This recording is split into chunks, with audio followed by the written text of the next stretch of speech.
Hey, welcome everyone. My name's Gordon Briley and I'm a longtime personal trainer and nutritionist. You may have seen some of my videos from the Fuel My Life educational series, and that is what you're going to see is Fuel My Life and Briley Fitness are going to be combined in a way that I think is going to change the fitness industry. So stay tuned for that. But today, with Briley Fitness, what I want to do is focus a little more on the exercise part of things, because that's a part that people often may struggle with. The ins and outs and the where's, when's, and why's is what I like to say of exercise. So Fuel My Life is more the nutrition side. Briley Fitness is going to be the more exercise side of it. But this first video that I wanted to create is going to be combining the two. And we're going to talk about exercise nutrition, because ultimately when you're trying to achieve something in the gym, your nutrition is going to be just as important, if not more important, than the exercise itself. So that's what I want to start with today. It's kind of the basics of what you should be doing in the kitchen when you're also in the gym. So what we're going to talk about first is your goals, because ultimately this is what dictates your nutrition. So first off, what I want to start with is weight loss. So what do we want to start with?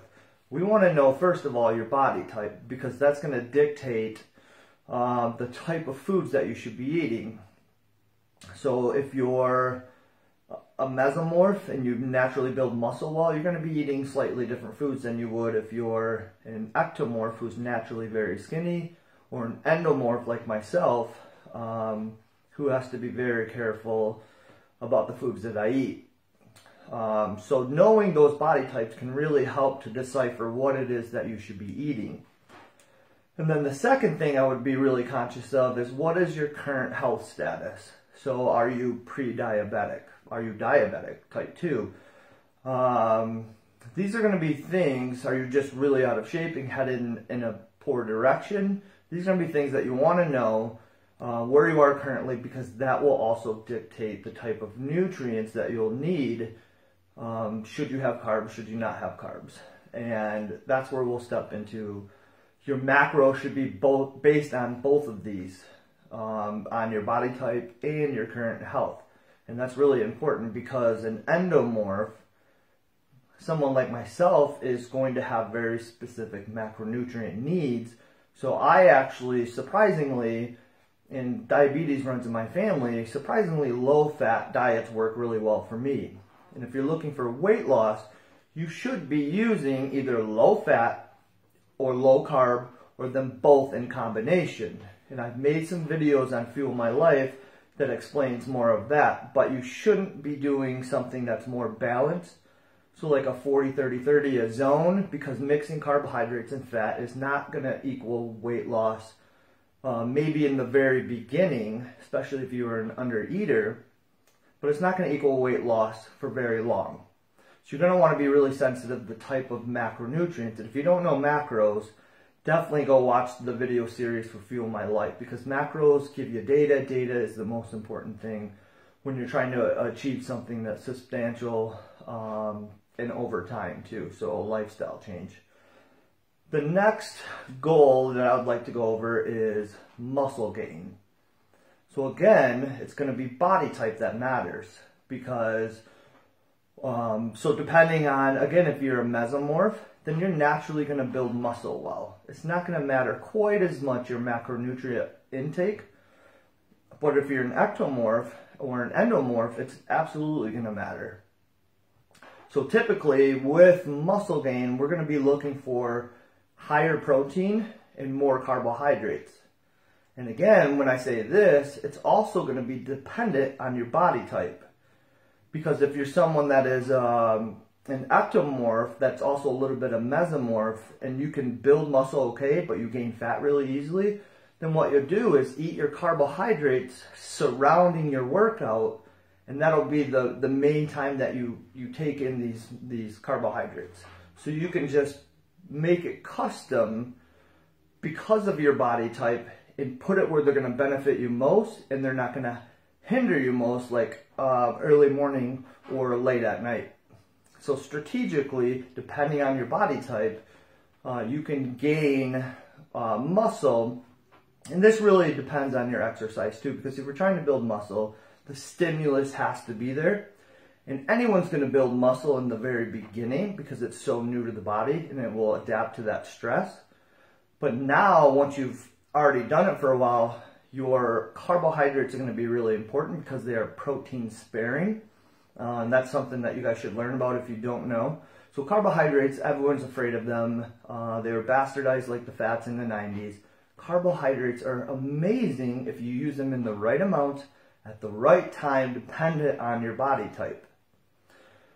And the one thing that I would want to say about this too is people often say, well, I want to do both. You're getting greedy. But initially, again, you can actually build some muscle while losing weight in the very beginning, when your body is just adapting to all these new things. And so that's really when that's relevant. But you kind of want to make a choice eventually. Is muscle gain more important? Do you enjoy that more? Because ultimately, gaining muscle, if you're still controlling your food, it's going to equal weight loss. But it's going to take longer to see it on the scale. I actually like doing it this way. Build the muscle first, and then concentrate on the weight loss after you have all this new metabolic tissue.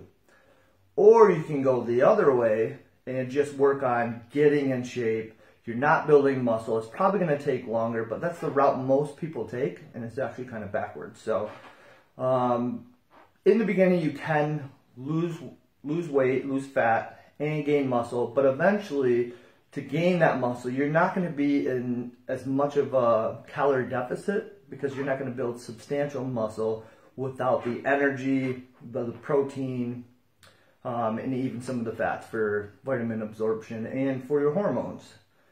So all these things are really important. And so what I want to do next is move on to strength. Strength is also going to be something that you're going to be conscious of your body type. Are you someone who's naturally strong? Because if you're trying to achieve strength, if you have a body type like an ectomorph, your strength achievements, maybe that's not the best category for you to be in. But no one's to say that you shouldn't try. But just be aware that it's going to be very difficult, and your nutrition is it's going to have to be very, very high calorie, very high nutrient, and it may be a struggle, but just be realistic with your body type. Again, macros are definitely going to matter. With strength, it's powerful, it can be explosive.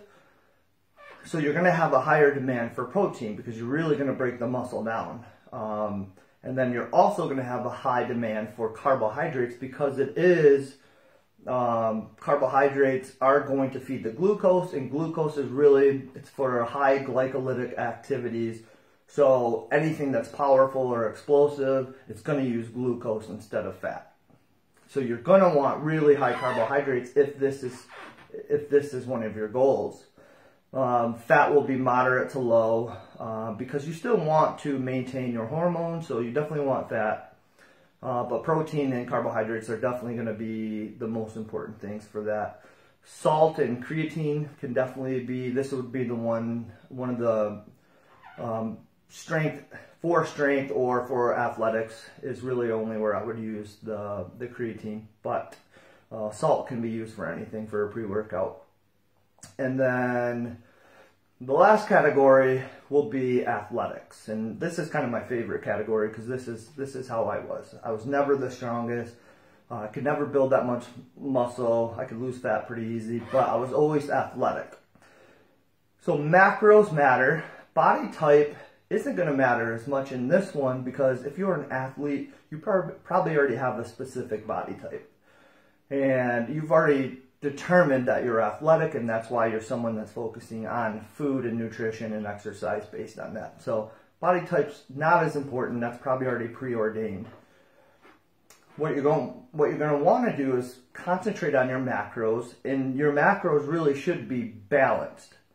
So that's going to be, I like 40% protein, 30% carbs, 30% fat.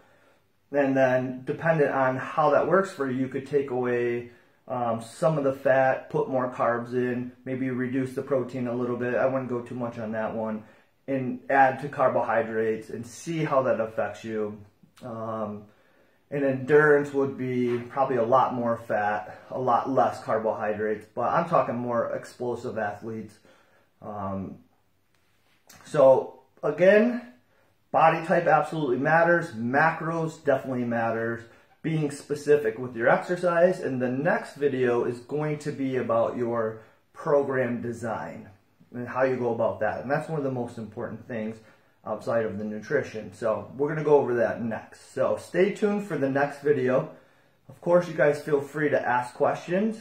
This is where we get a chance to have some dialogue and learn maybe some things that you've been wondering but didn't have the answers to. So thanks for listening.